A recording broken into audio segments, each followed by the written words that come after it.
بسم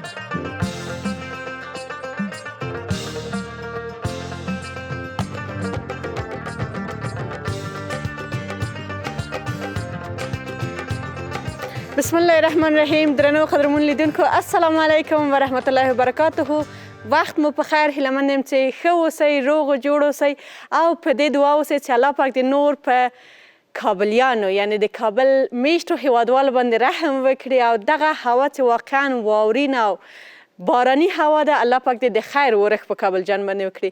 نن دوشنبه واقعا کله چې په ځانګړې توګه د غرمې نه وروسته مخکې له هغه څخه هم همداسې هوا د باران او د ورښت وه، ولې وروسته له غرمې څخه او وروسته له 4-5 بجو څخه ته به وایې چې اوس به ورښت کېږي، اوس به سپینه واوره وینو او اوس به د الله پاک د نعمتونو او رحمتونو شاهدان اوسو.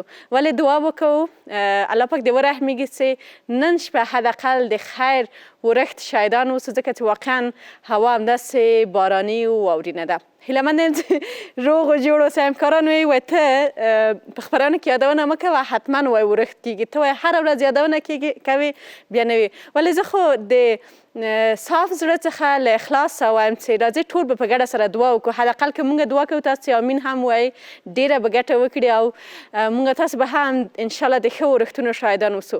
قدرمنو لیدونکو، هر چېرې چې یاستئ او زموږ د خپرونې لیدونکي یاستئ، په دې هیله یم چې روغ و جوړ اوسئ، خوشحاله اوسئ. او نن هم چې د دوشنبې ورځ ده نو موږ راغلي یاستو چې تاسو ته یوه ښکلې په زړه پورې خپرونه وړاندې کړو. تاسو هم در 7 بجو زموږ په درانه چوپړ کې اوسئ چې په خپرونه کې مو ډېرو ښو موضوعاتو ته ځای ورکړی دی، ډېرو ښو قدرمنو میلمنو ته مو بلنه ورکړې ده او په ډېرو ګټورو موضوعاتو به ورسره بحث ولرو. د پیغلو په برخه کې مو ډېرې تکړه با استعداده ویاړلې ژورنالیستې چې د آرمان راډیو د خپرونو کوربهتوب لري، داسې څوک ده نوم یې نه اخلم. په هماغه برخه چې راورسېدله بیا یې په هکله تاسو ته وایم تاسو یې هم تصور کړئ چې د چا غږ دی. زښته زیات مو دا غږ اورېدلی دی او په هکله به بیا ډېرې کیسې خپله له دوی سره وکړو. روغتیا برخه هم لرو. قدرمن میلمه د ماشومانو د روغتیایي برخې متخصص ښاغلی عبدالغفور امرخیل صاحب په خپرونه کې راسره وي. دغه موسم بیا هم هماغه ککړې هوا ته خبره ورګرځي. د هوا ککړتوب د دې لامل شوی دی چې ماشومان زښته زیاته ناروغه استي، ستونی درد، زکام، ریزش، سینه او بغل دغه ناروغۍ دي چې واقعا د خرابې ککړې هوا څخه ماشومان پرې اخته کېږي. داسې د دغو ماشومانو شمېر ورځ تر بلې د زیاتېدو په حالت کې ده. څنګه کولای شو مخنیوی وکړو؟ درملنه یې په څه ډول ده؟ ځکه چې یو ماشوم چې په کور کې ونیسي بیا نو هر څومره ماشومان چې اوسي په نوبت سره دغه مرض تېروي. آخرینی ماشوم چې ونیوي بیا بیرته اول ته راځي. دغه لپاره باید موږ تاسو کوښښ وکړو چې د حل لارې پیدا کړو. موږ تاسو باید د درملنې لارې پیدا کړو او د نورو ماشومانو د اخته کېدو مخنیوی وکړو. ډاکټر صاحب ډاډه یم چې په دې هکله ډېر ښه او ګټور معلومات له موږ تاسو سره شریکوي او ډېرې ښې سپارښتنې به ولري کورنیو ته. نو هیله مند یم چې هم د خپرونې لیدونکي او اورېدونکي اوسئ او هم د ډاکټر صاحب سپارښتنې په دغه برخه کې عملي کړئ. د خواله رسنیو برخه هم لرو. نن مو پوښتنه له تاسو سره دا شریکه کړې ده چې د خپل ورځني ژوند لپاره څنګه پلان جوړوئ؟ آیا پلان جوړوئ که نه؟ اول خو دې پوښتنې ته ځواب راکړئ او بیا دا چې څنګه پلانونه جوړوئ هغه کسان چې له کور څخه بهر دنده لري یا پوهنتون ته ځي یا مکتبونه خو په هر حالت اوس رخصت دي، هغوی دې هم کومنټ وکړي. هغه کسان چې هیڅ وظیفه هم نه لري په کور کې دي تاسو هم کومنټ وکړئ. پرته له شکه چې په کور کې هم باید موږ تاسو پلان ولرو او د پلان و برنامه‌ریزۍ په اساس باندې خپل ورځنۍ چارې مخې ته یوسو. نو حتما به ستاسو کومنټونه په دې برخه کې راواخلو. ځای لري چې خپل خپرونې له مالي ملاتړ کوونکو څخه هم یوه ځانګړې مننه ولرم. له هغې ډلې هم څه شی ګولدن لایف. ګولدن لایف تیری نوي شوی او خوند هم تر پخوا ډېر شوی دی. ګولدن لایف له نویو بوتلونو ډېرو ګاز سره تاسو ته هره شیبه 2 چنده تازه والی انرژي درکوي. د خپل خوښې څښاک نوې تجربه نوش جان موشه. او لاړ به سو پخلنځي ته چې شیر احمد استاد زموږ قدرمنو میلمنو ته چې هم ځانګړې میلمنه په دې برخه کې راځي چې زموږ همکاره هم ده او هم ډاکټر صاحب ته او د دې ترڅنګ ټولو راغلو همکارانو ته مو کوم خواړه په نظر کې نیولي دي او کوم خواړه چمتو کوي دوی به په هکله معلومات راکړي. شیر احمد استاد سلامونه، وخت مو بخیر. ډیره زیاته مننه. علیکم السلام، ستاسو د وخت بخیر. تشکر. لیدونکو ته هم سلامونه او نیکې هیلې وړاندې کوم. سینې خورې نن د پیازه پخوو چې دا ډېر یو ښه خوندور دي او مخکې مو غوښه ورته ایښولې ده، آماده کړې یم ده ځکه چې د دیګ بخار غږ بیا په خپرونه کې لږ ذره ستونزه پېښوي. نو ډېر اسانه خواړه دي او دا د پیازه چې ده یو لږ زره پیاز یې سره کېږي، یعنې بریاني د پیازه ورته ویلی شو، ځکه چې پیاز یې لږ زره سره شي، آماده شي، بیا خوند لپاره یې ډېر ښه دی. ځینې د پیازه چې دي بیا هغه ګډوډ ټول اچول کېږي. راځه میوند جانه بیا لکه چې همسایګان پازوی څنګه دروازه ورو ورو پورې کوه. تا خو یوازې میوند لیدلی دی، بل څوک پېژنې نه. سلامونه. ستړی مه شي، په خیر راغلی. په خیر راغلی. خیر شه رمضان. کلاري ده؟ په خیر یې؟ وبښې نو ما ته چا نه ویلې چې یو ورځ زه په یادېږم که نه شیرمه جان رښتیا ووایه. ووله کومه ورځ؟ نن چې دا غوښه مې ولیده دا مې ولیده. هغه ورځ چې دې غوښه پخ کړې زه دې په یاد شم که نه؟ کاشکې ته یې وایي. نه هیله کوم خبر ومه چې تاسو نن یئ، نو ستاسو دپاره ځانګړې دو پیازه پخومه. دو پیازه غوښې دي؟ هم د غوښې غوښې دي. زه سلام علیک کوم، بیا راګرځم. خپرونې ته خوږو لیدونکو ښه راغلاست. په دې هیله چې روغ جوړ یاست او لمر ماښام خپرونه ګورئ. نن میوند نسته، زه یم. هغه هم په دې خاطر چې ول شیر احمد نن غوښه پخوي خپرونه کې، نو زه راغلم. ډېره مننه، ژوندی اوسې. د میوند ډېره غیر حاضري نه کوي لمر ماښام کې؟ مخکې همکار یې وویله چې نن دې خدای د خیر باران وکړي. نن میوند نسته خپرونه کې، کیدای سي باران هم وسي انشاءالله. شیرمه جانه څه شي دي نن؟ دا نو د خیر سره خوراکي توکي به ورته معرفي کړو، ځکه د غوښه مخکې زه ایښوم، ځکه دا خو اسانه کار دی، هر لیدونکی کولی شي. 1 کیلو غوښه د پسه ما ایښولې ده او ښه 80% نرمه شوې، نور به بیا پیاز سره ورو ورو نرمیږي.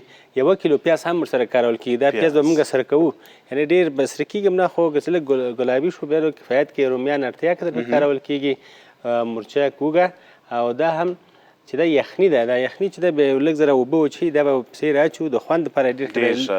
یخني ډېره او دومره اړتیا ده، او غوښه هم نرموي او دم هم ورکوي. نو تور مرچک، زرچوبه او تر څنګ یو لږ زره دو پیازه مساله به ورسره اچوي، انشاءالله ښه خوندور به راځي. راغلی مېلمانه به یې نوش جان کړي. ښه خبره ده. څنګه دو پیازه دې خوښېږي؟ دو پیازه مې ډېره خوښه. هغه ځل چې راغلی یو کدو مې پوخ کړی و که نه؟ دو پیازه خو خوندور ده. کدو بولاني و که نه؟ هغه ډېر خوندور، ډېر خوندور وه. کور مې وویل چې داسې پاخه کړي، خو ستا پره کمې نه سوې. نه هیله کوم انشاءالله پاخه به یې کړي. ځینې زما نه کوي. ځو یوه لنډه وقفه اخلو، بېرته راګرځو. خوږو لیدونکو، تاسو بیا هم لمر ماښام ګورئ، راسره ملتیا کوئ.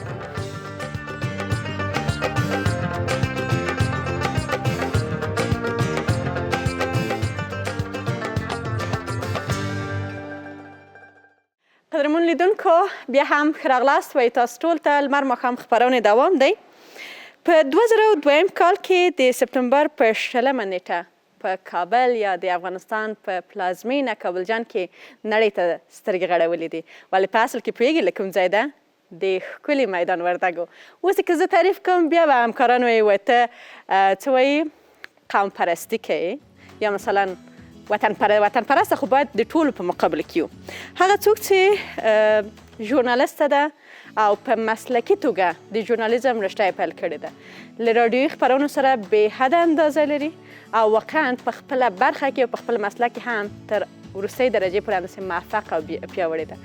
ځکه چې که چیرې بریالی ونه اوسي، نو هېڅکله هم نسي کولی چې د افغانستان تر ټولو معتبرترینې رسنۍ کې ته دنده واخلي او کلونه هلته دنده ترسره کړي. تقریبا 8 کاله کېږي چې په رسنیو کې کار کوي، په مختلفو رسنیو کې د ویاندویۍ په هکله، د پروډوسر یا د خپرونو د چمتو کوونکي په هکله په دې برخه کې، او د راډیویي خپرونو د تخنیک په برخه کې کار کړی دی. تاسو د تصویر مو هم که لیدلی وي، شاید په اسانۍ ونه پیژنئ، ځکه د دې کس یوازې غږ تاسو اورېدلی دی. آرزو احمدي. آرزو جانه زمونږ د آرمان راډیو تکړه همکاره ده، او د تر څنګ د طلوع تلویزیون برند ده. البته غږ یې هغه غږ چې تاسې د طلوع تلویزیون د وقفو په منځ کې اورئ، هغه بل څوک نه ده، آرزو احمدي ده. آرزو جانې ډېر ښه راغلاست درته وایم. ډیره مننه چې زمونږ بلنه دی اومدله و خوش آمدی به برنامه ما. سلامت باشین حسنه جان عزیز. سلام و درود به شما حسنه جان عزیز و مهربان. یک سلام خاص و ویژه خدمت تمامی هموطنان عزیزم تقدیم میکنم. انشالله که هر کجایی که هستین صحت کامل داشته باشین و این شبهای سرد زمستانی را به خیر سپری بکنین و همچنان ما را همچنان از دعای خیرتان فراموش نکنین و یک سلام پر از محبت نثار مادر جان عزیزم که با چشمای مقبولشان بیننده برنامه لمر ماخام هستن.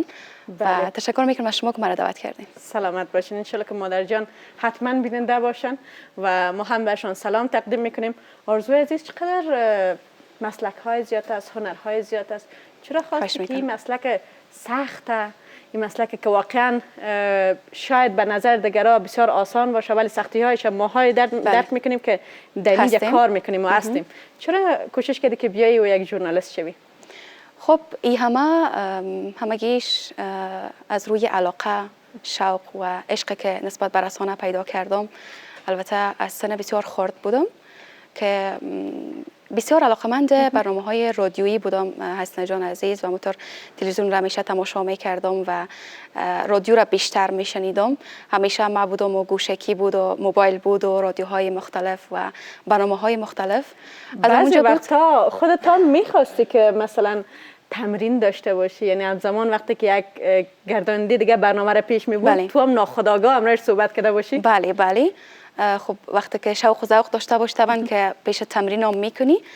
خب وقتی ما برنامه‌های زیاد را میشنیدم و همیشه میگفتم که کاش یک بار ما هم پشت مایک برم و صحبت بکنم، صدای از طریق مایک بشنوم که چگونه است و این همه علاقه ها تبدیل شد به هدف تا اینکه ما یک گام بردارم به سوی رسانه و تلاش کردم. بسیار سخت بود ای که وارد دنیای رسانه شوی، بسیار مشکل است، ولی که امو عشق و علاقه‌ای که داشتم مرا وادار کرد. دقیقاً.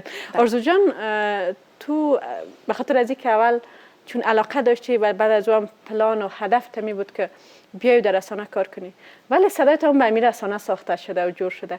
کدام وقت دوستایت، فامیلت، عزیزانت بعد قبل از اینکه بیای وارد رسانه شو، چون همیشه مطمئن هستم که همگی تعریف میکنن و قابل تعریف هم است، قبل از اون کس برات گفته بود که صدای تو به رادیو یا تلویزیون ساخته شده و جور شده؟ اگر راست بگویم نخیر نی حسن جان، کسی تشویقم نمیکرد. بعضا وقتی که ما یک مسیر انتخاب میکنیم، حالا ضرور نیست حسن جان که باید همگی تو را تشویق بکنه، همگی او را تایید بکنه.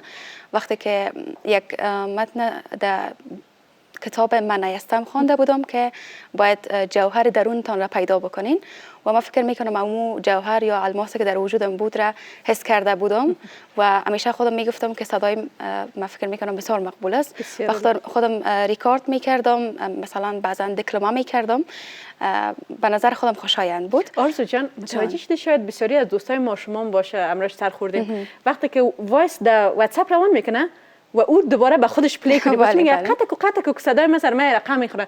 میگم تو برعکس بسیار خوب گفتی، یعنی خودت حمایت کردی، تشویق کردی که صدای خودت بالای خودت خوب میخورد.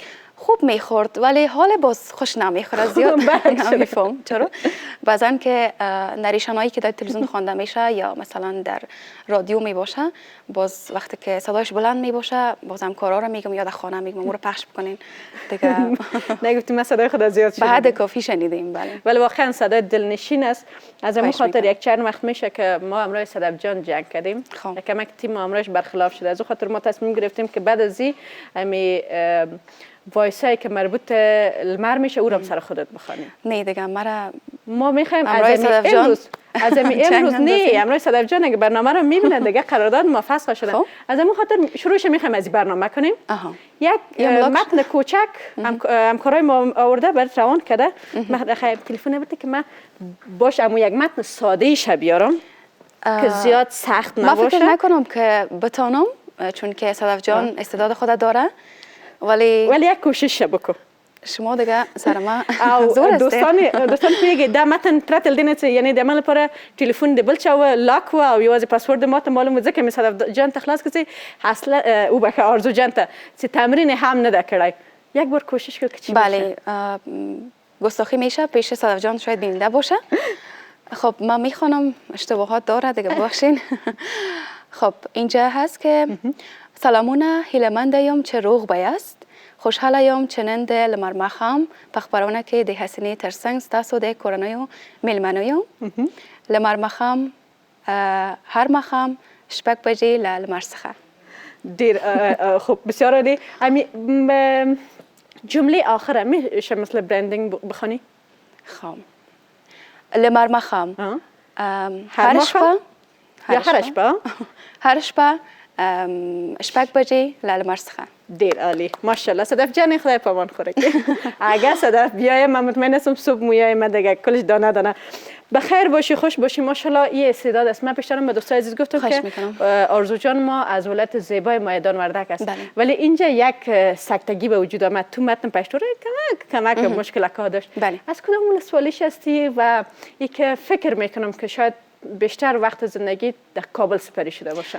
بله ما از ولایت میدان وردک ولسوالی دایمرداد هستم و همچنان ای که بله ما همینجا تولد شدیم حسن جان و اونجا در مقدار سن سالی که دارم یک بار رفتیم دیدیم یعنی زیاد نرفتیم چون که همینجا تولد شدیم. بعد از اینکه بزرگ شدم و مصروف شدیم دیگه اونقدر اون طرفا نرفتیم و اما یک دفعه که رفتیم بس. بسیار عالی ولی ارزش داره که کم کم به چکر بریم انشالله اگر بیکار شویم انشالله کوشش کنیم.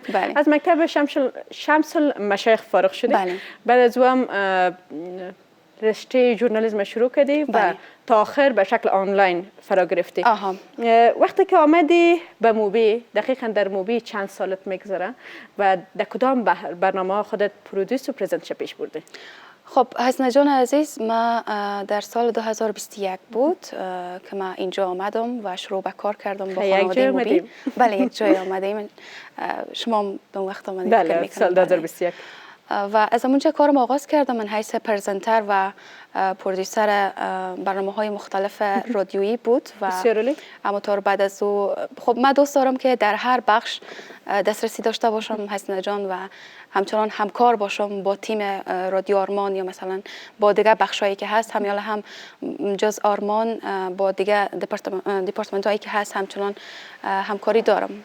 بسیار عالی بسیار عالی. برنامه هایت من هم فکر کنم به دوستای عزیز نگفتم ولی اگه خودت بگویی بسیار خوب میشه تا شنونده باشم. بله دقیقاً برنامه های زیاد را پرزنت کردیم. فعلا 5 برنامه دارم که برنامه رنگین کلام است، همونطور برنامه بازی با حروف، برنامه هنداره، برنامه خانواده سبز، همونطور برنامه چی حال چی احوال. کدامش بیشتر دوست داری؟ برنامه‌ای که زیاد دوست دارم و به دلم میشینه رنگین کلام. یک برنامه داستانی است که یک چیز جالب است حسن جان وقتی که من داستانا را میخوانم همونطور بیخی مرا خواب میاد غرق میشم و امو حس حالش میاد دیگه ما دیگه نمیتونم. برنامه ثبتی بر داستان است یا لایف؟ فرق نمیکنه ولی من فکر میکنم لایف بهتر است. بسیار عالی. و یک سوال فقط بله و نه خیر و یک گزینش انتخاب کن. رادیو یا تلویزیون؟ رادیو. همیشه میخوای این بخش باشی؟ همیشه میخوایم. هرچند که تلویزیون هم یک چیز متفاوت است دوست دارم ولی فعلا باشه. موفق باشی. افتخار ما هستی. بسیار زیاد تشکر. سلامت باشی. درنو قدرمون لیدونکو تاسو هم کوښښ په هر برخه کې کار کوي همداسې له مینې څخه ډک کار وکړئ او پوره ژمن اوسئ خپل مسلک ته. دمه اخلو بیرته راګرځو خپرونه هم دوام لري.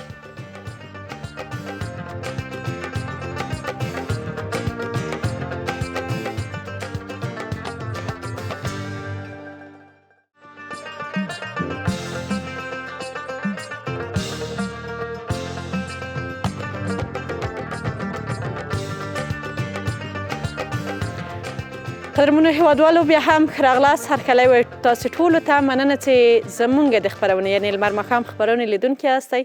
راسره اوسئ تر 7 بجو ستاسو په درانه چوپړ کې او په دې برخه کې به هم لاړ سو د خواله رسنیو لور ته او ستاسو ګلونو هیوادوالو کومنټونه به ولولو. پوښتنه مو هم ده چې د خپل ورځني ژوند لپاره څنګه پلان جوړوئ. زه واقعا خوشحاله کیږم مخکې له مخکې دا خبر کوم چې تاسو داسې کومنټونه کړي اوسئ چې واقعا ښه پلانونه مو د خپل ورځني ژوند لپاره نیولي اوسئ.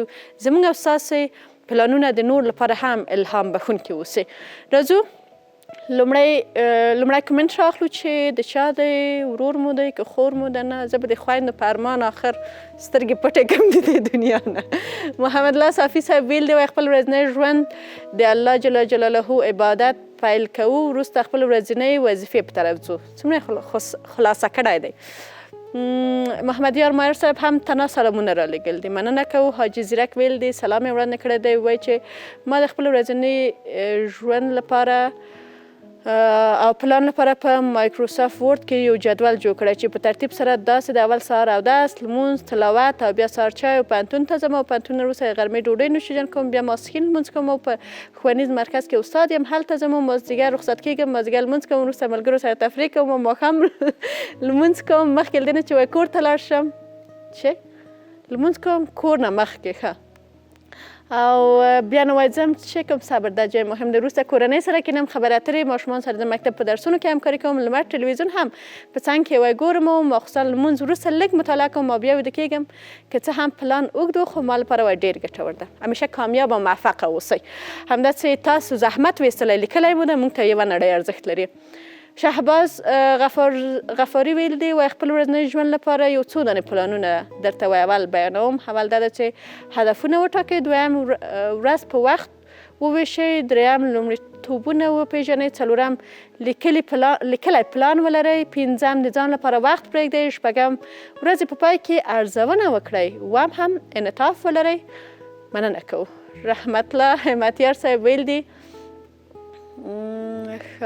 ده نه یو کیسه شریکه کړې ده. همکاران وایي دومره وخت نشته چې کیسه ولولئ، بله ورځ به دا کیسه حتما راواخله د خپرونې په اول کې ولولم. ما ویل سمه ده. ادریس احوزي ویل دی سلام مې وړاندې کړی دی، وایي د ورځني ژوند لپاره پلان ډېر مهم دی. زه هم همیشه ورځنی پلان جوړوم. لومړی هدف ټاکم، عبادت، تلاوت، ورزش، د پوهنتون ټایم، استراحت، مطالعه او فامیل ته وخت ورکوم. پای کې وایي له ځان سره پرتله کوم. ډېر عالی. اقبال صاحب هم ویل دی ژوند یوازې تېرېدونکې ورځې نه دي بلکې هره ورځ یو فرصت دی. کله چې انسان د خپل وخت لپاره پلان جوړ کړي نو هیلې لاره مومي او خوبونه یې بڼه اخلي. که څه هم ستونزې ډېر وخت زموږ پلانونه بدلوي خو همغه نیت او هڅه ده چې انسان ته د بیا پاڅېدو ځواک ورکوي. حیران تنها هم سلام وړاندې کړی دی او ویل دی چې سهار موږ بیا سورت یاسین بیا کار شروع کوو. ماشاءالله. احمد شاه جواد ویل دی د ورځې پیل په عبادت، اذکارو او سالمه ناشته کوو. وروسته خپل کارونه پر مختلفو کټګوریو ویشو، مهم، نیمه مهم او وای مهم، نیمه مهم او لږ مهم. او لومړی وایم هغه مهم کارونه ترسره کوو، بیا نیمه مهم، بیا بیخي لږ څه مهم وي. کوثر حبیبي ویلی دی و سلام یې وړاندې کړی دی، وایي د ورځني ژوند لپاره پلان ډېر اړین دی. باید هر څه ته ځانګړی وخت وټاکل شي لکه عبادت، کار، ورزش، مطالعه، خوراک، څښاک، تفریح، کورنۍ سره ناسته. بې پلانه بې هدفه ژوند وایي بریالیتوب چانس ډېر کموي. چې ولی ویلی دی مننه ورنه کوو. د موږ یخصوصي دومره مننه کړې ده چې یو کومنټ کړی. موږ هم مننه ورڅخه کوو چې د موږ د خپرونې د موضوع اړوند کومنټ کوئ. انعام عابد ویل دی ښه موضوع انتخاب کړی. د انګلیسي یوه جمله ده، معنی ده چې وخت مدیریت د ژوند مدیریت دی. د هر چا کار او مسلک ته په کتو ورځنی پلان متفاوته وي. ارمغان زغم ویلی دی فکر کوم دغه دوه کومنټونه د خویندې ول. ډېره مننه.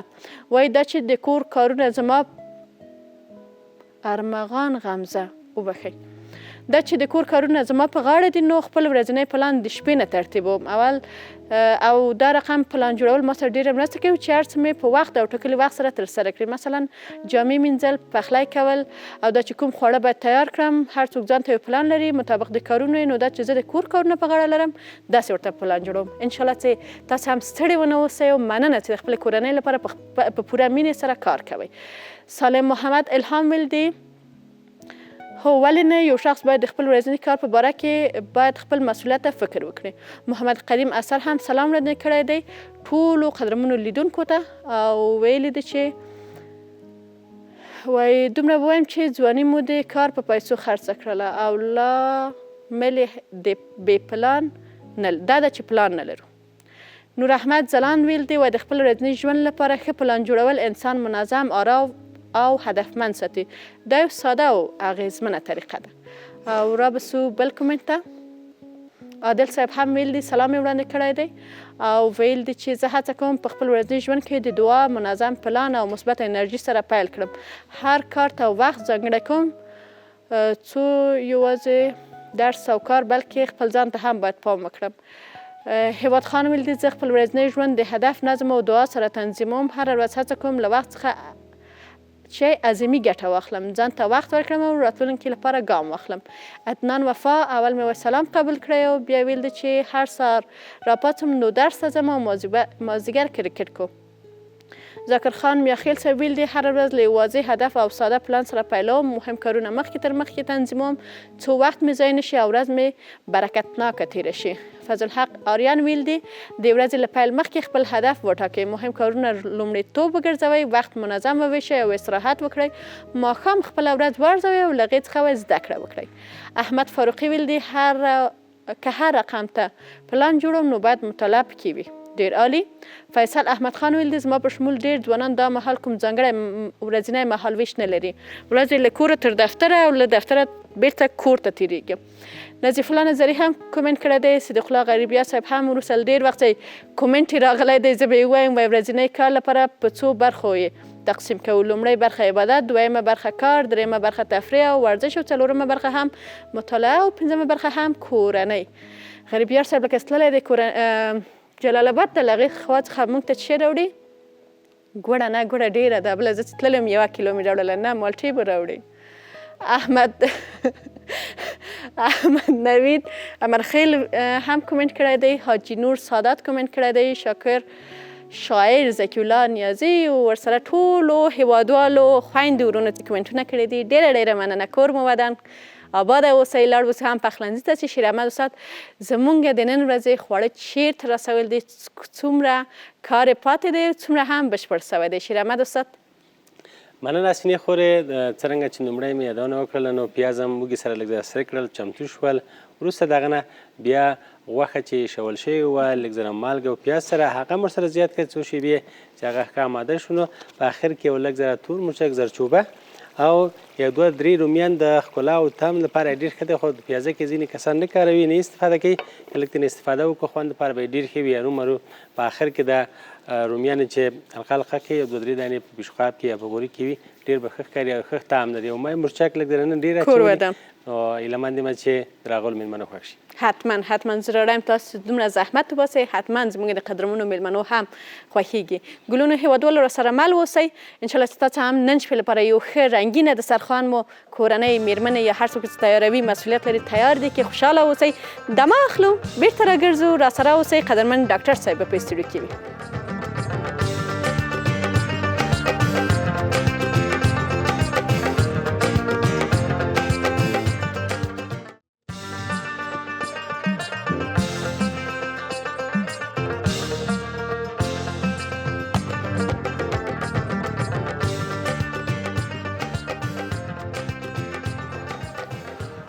بیا هم ښه راغلاست خوږو لیدونکو په دې هیله چې روغ جوړ به یاست او لمر ماښام خپرونه به ګورئ. نو ادامه لري.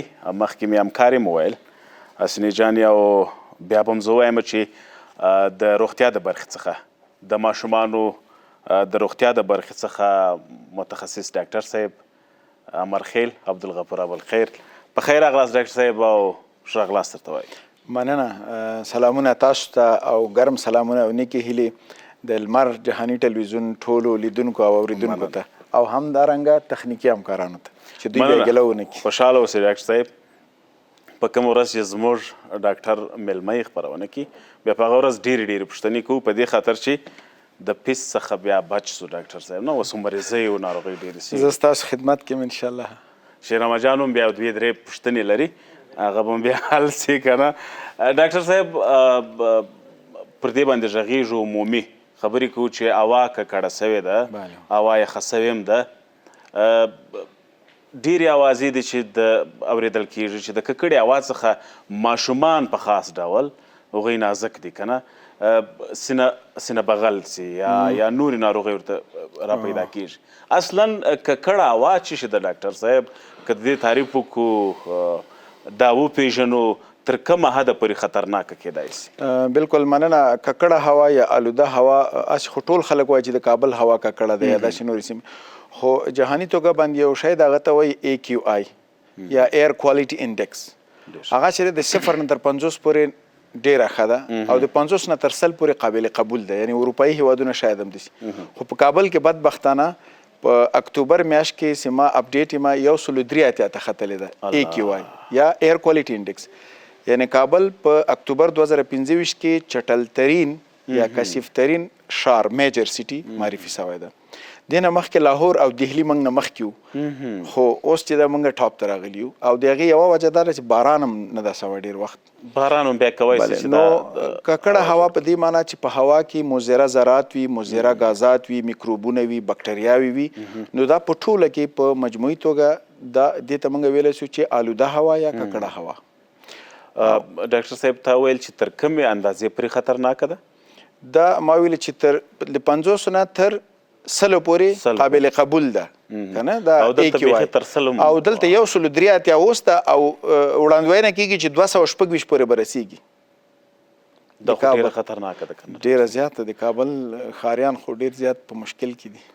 نو د ماشومانو سره لویانو ډیرې ناروغۍ بله اوس که دې ته راسو ککړه هوا یا آلوده هوا چې دا په ماشومانو بد اغېز لري همدارنګه په لویانو خو خصوصا په ماشومانو کې د سینه او بغل یا نیومونیا ناروغي پیښې زیاتوي او هغه په دې شکل زیاتوي چې یو خو دا ککړه هوا یا کثیفه هوا چې دا د سږو غشای مخاطي یا مخاطي غشا سره دا تخریبوي په دې کې مزمن التهاب رامنځته کوي. خدای پاک په سږو کې یو میکانیزم ایښی ده چې دا سږي په خپله ځان پاکوي هغې ته میوکوسیلري کلیرنس وایي داسې سیلیا یا داسې تارونه پکې دي یا داسې ویښته پکې دي چې هغه د کثیفه مواد میکروبونه بهر ته راغورځوي. نو دا کثیفه هوا چې ده یا آلوده هوا چې ده ککړه هوا به ورته وایو دا دغه د سږو دغه میکانیزم چې دا پاکونکی میکانیزم دا تخریبوي او مزمن التهاب پکې رامنځته کوي او کله کله د هوا نوسانات هم بد اغېز لري. مثلا یو دم هوا ګرمیږي یا سړیږي دا په خپله چې دا د مرضونو د تولید لپاره زمینه مساعدوي او همدارنګه په ککړه هوا کې د میکروبونو د بکټریاو د وایرسونو وده محترم هغه زیاتیږي او انتقال یې اسانه کیږي یعنی میکروبونه په ککړه هوا کې زیاته وده کوي او د دوی انتقال اسانه کیږي. مننه ډاکټر صاحب. د سینه بغل په اړه مو ویل د ماشومانو سینه بغل یوازې ککړه هوا کولی سي چې ماشوم سینه بغل کې کنه دغه سړه هوا یا نور مشکلات هم د دې لامل کېدای سي؟ سینه بغل خو ډېره پخوانۍ ناروغي ده له ورځې چې انسان پیدا شوی سینه بغل ورسره شته دا د میکروبونو د وایرسونو د بکټریاو د فنګسونو په واسطه باندې رامنځته کیږي. خو ومې ویلې چې ککړه هوا په دې کې ډېر زیات رول لري یعنی د دې واقعیت زیاتوي او شدت یې زیاتوي. کنې سینه بغل په خپله د سږو یا د شش التهاب ته ویل کیږي چې دا په التهاب اخته سي هغه که د میکروب په وجه وي او ځینې وخت کې غیر میکروبي شیان مثلا دود مثلا ککړه هوا د خپل هم د سینه بغل سبب کیږي. ډېر ښه. نو څه پر دې ککړې هوا باندې خبرې کوو ډاکټر صاحب یو بله پوښتنه دا وکړو چې ککړه هوا د لویانو او ماشومانو دپاره د سینه بغل ترڅنګ نورې کومې خطرناکه ناروغۍ رامنځته کولی سي او د انسان دپاره مضرې تمامېدای سي؟ بله ککړه هوا په جلد باندې منفي اثر لري د جلدي امراضو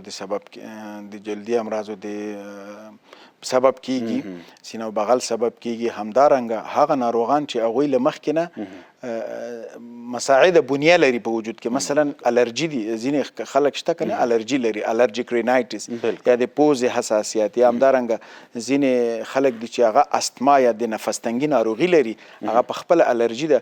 نو دا ککړه هوا چې ده په دې کې دغه مضره ذرات چې دي دا خپله د الرجن خاصیت لري یعنی الرجي تنبیه کوي.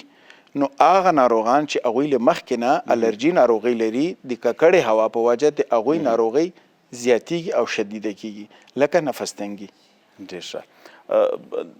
د روغتیایي پلوه د ککړې هوا د مخنیوي دپاره کومې مؤثرې لارې سته چې هغه په کار واچول سي ماشومان لویان د دې خطرناکه هوا او د دې ناروغۍ څخه راوګرځېږي؟ بله زه به لږ څه نوره توضیح ورکړم چې ککړه هوا اول خو خوشبختانه الحمدلله په طبیعي توګه هم ځینې فکتورونه موږ لرو چې هغه زموږ د ککړه هوا پاکوي. مثلا اول واوره او باران ده واوره باران مضره ذرات په هوا کې چې کوم دي هغه ځمکې ته ښکته کوي او بل بادونه دي بادونه سیده د ککړه هوا او پاکه هوا سره مکس کوي قربان دا سره مکس کوي نه پرېږدي چې په یو جي کې ککړه هوا تم سي. ډېر ښه. صحیح ده له یو جي بل جي ته وړي او غلظت یې راټیټوي د کثیفه موادو په هغه کې او بل د لمر شعاع ده لمر شعاع هم په طبیعي توګه سره دا د صابون خاصیت لري د هوا په مینځلو کې او همدارنګه سیندونه چې دي دا کثیفه مواد او فضله مواد سمندر ته وړي او همدارنګه د ځمکې جاذبې قوه سره دا مضره ذرات جذبوي. خو له ټولو نه مهم شی چې ده هغه ونې او بوټي دي قربان ونې او بوټي سي دي د دوی شاخونه د دوی پاڼې دا د فلتر حیثیت لري په هوا کې، یعنی دوی ګرد او مضره غازات دا ځان ته راجذبوي. نو دا خو په هغه طبیعي توګه ده. خو موږ داسې کولی سو مثلا الحمدلله د موږ داسې ښاروالي ګوره سړکونو ته ماشاءالله ډېره مخه کړې، د ښار بڼه یې بدله کړه. له دغه چې زه دا غږ پې کوم چې انشاءالله د را روان پسرلي نه د ونو او بوټو لپاره خاص برنامه ولري او چمنونه وکري، او چې دا اوس د موږ ځینې ملګري اروپا ته تللي امریکا ته تللي وایي چې بوټ واخلم تر اخره پورې زه نه رنګوم. وجه دا رسې هلته ګرد او خاک نشته، هغه وجه دا رسې هغه ملکونه ډېر شنه دي. یو خو خدایي عمل ته بارانونه ډیر دي خو ډیر شنه دي. نو کابل ښار ان شاء الله په آینده کې موږ تاسو وګورو چې شین وي. او بل بالکل ډاکټر صاحب غواړو چې ښه صحت ولرو، د ښاروالۍ ترڅنګ موږ په دې کار باندې مسؤلیت لرو، مکلف یو چې ونې کښېږدو او د خپل روغتیا دپاره، ماشومان دپاره، راتلونکي دپاره یې څه جوړ. ان شاء الله دا ډېره ښه خبره ده. او بل تاسې د خبرو د سوال په ادامه باندې زه بل څه اضافه کول غواړم. اوس په دې ککړه هوا کې خو بدبختانه موږ اوسېږو، دا خو زموږ وطن ده که نه، بله چاره خو نشته. نو اوس په دې ککړه هوا کې کورنۍ ته زه یو پیغام لرم چې هغوی څنګه کولی شي خپل ماشومان په دې ککړه هوا سربیره هم له ناروغیو نه وساتي. ډاکټر صاحب د دې سوال جواب به یو ځای په بله برخه کې واورو. اوس به یوه لنډه وقفه واخلو، نورې پوښتنې م راسره شته ښه ډېرې، پر هغه باندې م غږېږو. خوږو لیدونکو تاسو راسره ملتیا کوئ، لمر ماښام خپرونه ګورئ، بیا هم ادامه لري.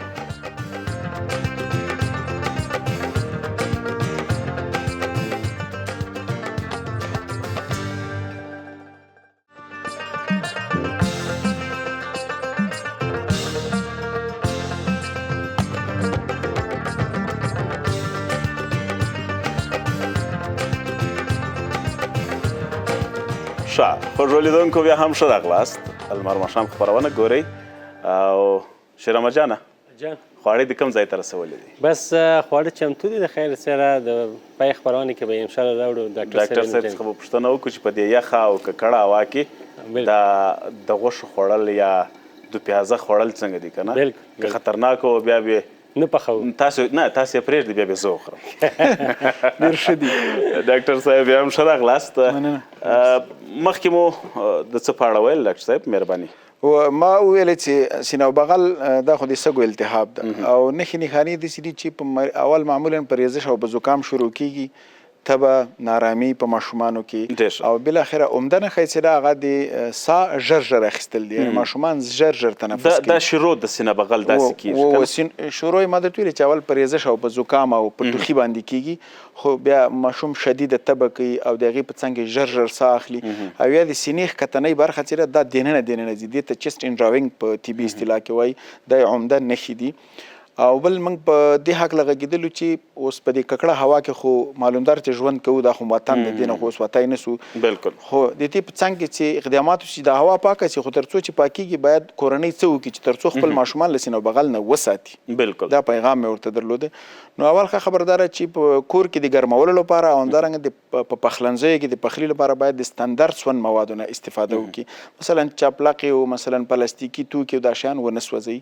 او دویم په اشپزخانو کې باید چې د موږ اشپز صاحب هم په دې کې دلچسپي ولري، باید هواکشونه استعمال سي تر څو هغه نورې کورنۍ نورې برخې ته د مضره غازات را نشي. بالکل. او بل که څوک مثلا په کلي کې ژوند کوي، په کوټه کې ځینې خلک پخلی کوي، دننه په کوټه کې به ودرې کوټه به هم ګرمه شي، نو دا ښه کار نه ده، باید د کوټې نه باندې پخلی وسي یا په انګړ کې وسي.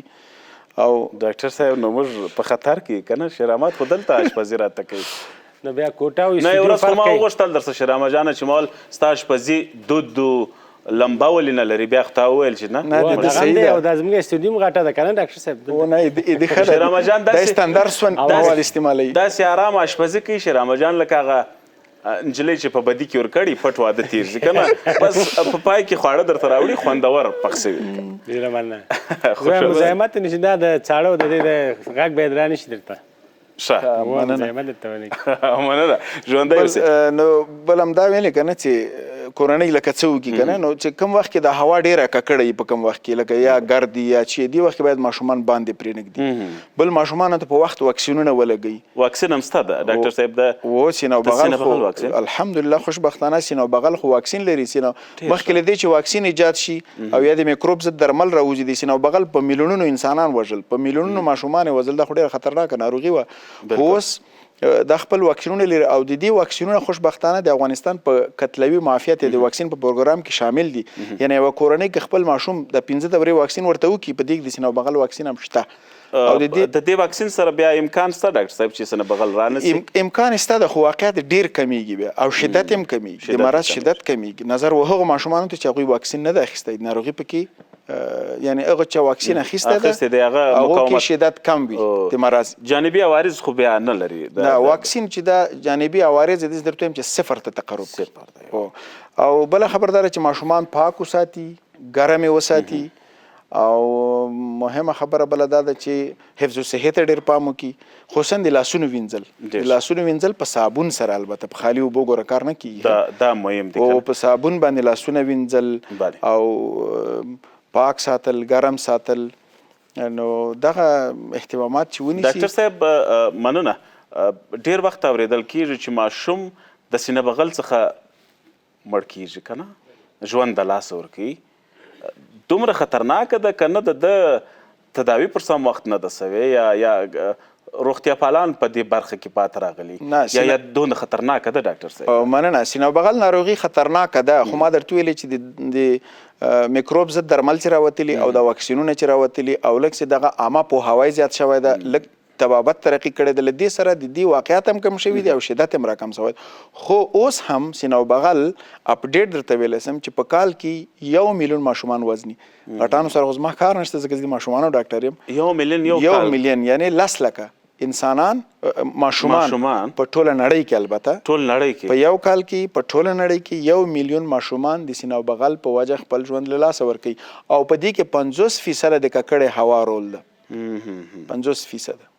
ډاکټر صاحب بعضې وخت ماشومان لکه تا چې مخکې وویل علایم ټوخی راځي سابندي راځي بیا کورني درمل ورکوي په کورونو کې هغه هم صحیح دی او که نه ژر تر ژره باید ډاکټر ته هغه ښکاره سي وکتل سي دا ستونزه حل سي بله ماشوم چې مریض چې معلومدار خو اول کورنۍ پې پوهېږي مثلا مریض پوزه یې بهیږي یا ټوخی کوي یا پرنجی کوي یا ورسره تبه یي نارامه شي خواړه صحیح نه خوري اشتها یې خرابه سي نو ښه خبر د اول دوی مایعات زیات ورکړي ګرم یې وساتي او یا مثلا که تبه لري د تبې ضد درمل ورکړي تر دې کچې د دوی کار ده خو که چېرته ماشوم ګوري چې ژر تنفس اخلي شدیده تبه لري اشتها نه لري بې حاله ده بیا باید ډاکټر ته بوځي ډېره ښه خبره ده ډاکټر صاحب په ډېرو کورونو کې تر هغه حده پورې ماشوم یا که لویانو یې هغسې تر هغه وخت یې پرېږدي چې بیخي ناروغي بد حالت ته ورسېږي بیا ډاکټر ته بیا یو مشوره کوي دا چون موږ عملا د طبابت په ساحه کې کار کوو موږ ته رښتیا هم ځینې وخت کې متاسفانه داسې ماشومان راوړي چې هغه یې ډېر ځنډولي بیا موږ هغه کورنۍ ته وایو ورته وایي چې تا خو دې ډېر زیات ځنډولی دی مننه ژوندی اوسئ ډاکټر صاحب زه به یو مننه وکړم د خپل مالي ملاتړ څخه سوپر کولا څېره یې نوې سوې او خوند هم تر پخوا ډېر سوی دی له نوو بوتلونو او ډېر ګاز سره تاسو ته هره شیبه 2 چند تازهوالی او انرژي درکوي د خپلې خوښې څښاک نوې تجربه ډاکټر صاحب ما خو مخکې ویل چې دو پیازه څنګه ده د یخ هوا کې د ککړه هوا کې خوندوره ده که نه ده ښه ده چې تاسو ورته پام شو دغه متوازن خواړه خوړل چې دي دا هم د مرضونو په مخنیوي کې رول لري ښه بهترین خوراکونه یا ښه خوراکونه مثلا ځینې کورنۍ خو خیر د اقتصاد د خرابوالي له وجې لکه یو قسم شی خوري یا همیشه کچالو خوړل یا همیشه وریځې خوړل دا سم کار نه ده باید متوازن خواړه چې په هغه کې غوښې هم وي سبزي هم وي ترکارۍ هم وي میوې هم وي شیدې هم وي مستې هم وي که نه لکه دې ته متوازن خواړه وایي یعنې غوښه ښه ده ډاکټر غوښه ښه ده اوس شرمه جانه زه تا ته هر وخت وایم که نه چې غوښه پخوه د کدو په بولاني به موږ څه د دغه څخه راوګرځو سینه بغل څخه یا نور ناروغۍ څخه یا نور خوراکونه که نه بلکل وخورئ ډاکټر صاحب ډاکټر صاحب ته یې خوند وګوره قهوه غورځېږي بسم الله واخله مهرباني لیدونکو دا وه د نن خپرونه تر بیا به الله مل شه ښې چارې ولرئ